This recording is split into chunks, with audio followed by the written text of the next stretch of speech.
Hello mga palangga, good morning! Ito na yung aking crochet na bucket hat.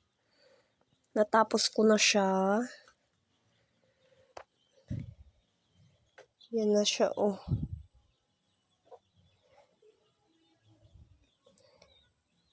Nananakit din yung kamay ko bago ko siya natapos. Baka gusto nyo pong mag-order. Nagpapa-pre-order po ako nito.